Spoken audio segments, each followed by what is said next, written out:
Hello, তোমাদের সাথে আজকে একটা মিনি ব্লগ শেয়ার করব। আমরা এসেছি দিদি ভাইয়ের বাড়ি, মানে ডলের পিপির বাড়ি। আমি আর ডল। তো আমরা আজকে স্মার্ট বাজার যাচ্ছি। যে বেরিয়ে পড়েছি, প্রথমে রিক্সা, তারপর অটো করে যাদবপুরে স্মার্ট বাজারে যাব। এই যে আমরা পৌঁছেও গেছি। এই যে ডলের পিপির কোলে করে যাচ্ছে, কারণ আমি ওকে নিয়ে হাঁটাচলা করতে পারি না। কি করবি? ওইখানে উঠবি? তাই? আর যে কোনো শপিং মলে গেলেই দল হারিয়ে যায়, কারণ এত বদমাশি করে, কোন গলি থেকে কোথায় ঢুকে যায় ওকে আমি খুঁজে পাই না। প্রত্যেকবার স্টাফ দাদাদের হেল্প নিতে হয়, আর ওরা নিজে থেকেই ওকে ধরে এনে আমার কাছে দেয়, কারণ আমি পুরো নাজেহাল হয়ে যাই।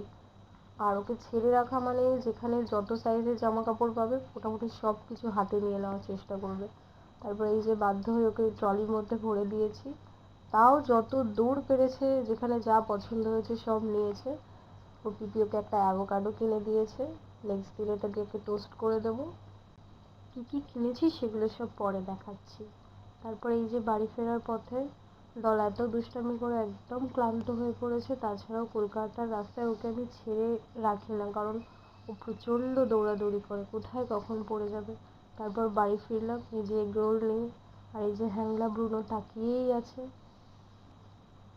এই যে এই ড্রেসটা হচ্ছে 249-এ, এইটা 399-এর। এই ড্রেসটা খুব সুন্দর, প্রিন্সেসের মতন দেখতে, খুব ভালো লেগেছে, সেই জন্য নিয়ে নিয়েছি। আর এটা 280, এটা ওই সবসময় পরার জন্য খুব ভালো মেটেরিয়াল, গেঞ্জি মেটেরিয়াল। আর এইটা একদম ভালো প্রাইসে, 180-তে। বাড়িতে এসেই সব পরে দেখাচ্ছে আর পোজ দিচ্ছে। একটা গ্লাস জার কিনেছি 69-এ, এগুলো এয়ার টাইট, আগেও অনেকগুলো কিনেছি, খুব ভালো হয়। আর 99-এ একটা কিনেছি, আর 129-এ একটা কিনেছি। আরও অনেক জিনিস কেনার জন্য আমরা একটা মামা আর্থের সাবান 9 টাকায় পেয়েছি। আমার স্মার্ট বাজারে শপিং করতে বেশ ভালোই লাগে, অনেক সস্তায় অনেক কিছু পাওয়া যায়। তোমাদের কেমন লাগে জানিও। আজকের জন্য এতটুকুই।